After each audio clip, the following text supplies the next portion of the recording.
I appreciate your interest in this project. Let's take a look at how thoughtful design choices make this mountain residence more attuned to its natural environment. Here's the plan that served as our guide for ordering and placing the plants.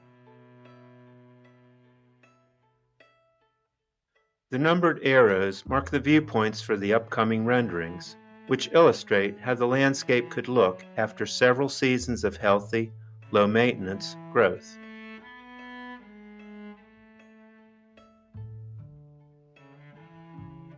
Layers of ground covers, shrubs, ferns, and flowering perennials create diverse niches for wildlife throughout the year.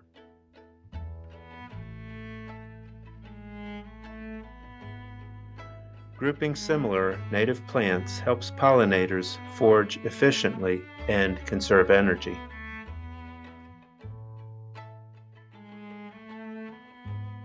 The native plants you see growing here include green and gold, spreading sedge, false indigo, ostrich fern, and St. John's wort.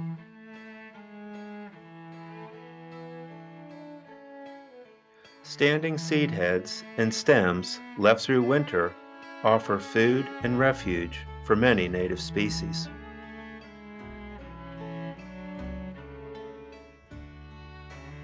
This landscape features a rich variety of native plants, each supporting unique insect life cycles and pollinator species.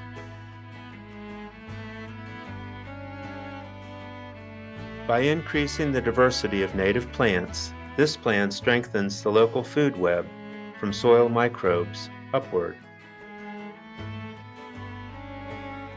The native plants portrayed here include tufted hairgrass, ostrich fern, St. John's wort, foam flower, and green and gold. The boxwoods were already here.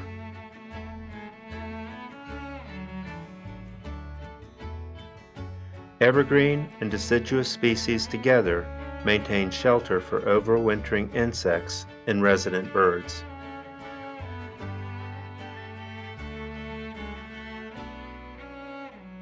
Leaving fallen leaves from autumn in the planting beds makes a lot of sense for several reasons.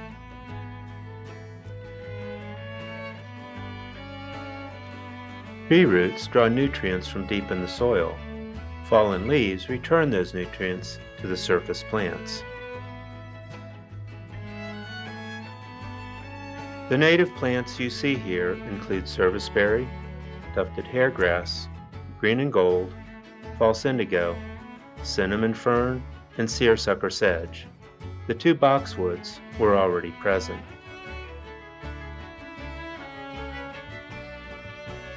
Fallen leaves act like mulch, holding water close to plant roots through dry or windy conditions and insulating plant roots from extremely low temperatures.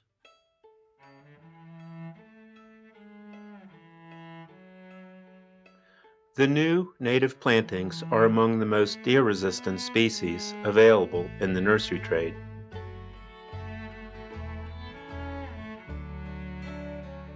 Mixing textures and scents confuses deer, encouraging them to move on rather than sample new growth.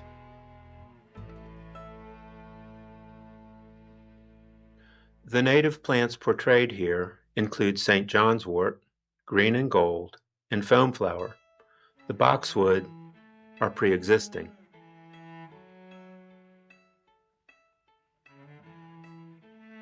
Selecting naturally unpalatable species keeps the planting intact while reducing the need for repellents or fencing, as in 8-foot deer fencing.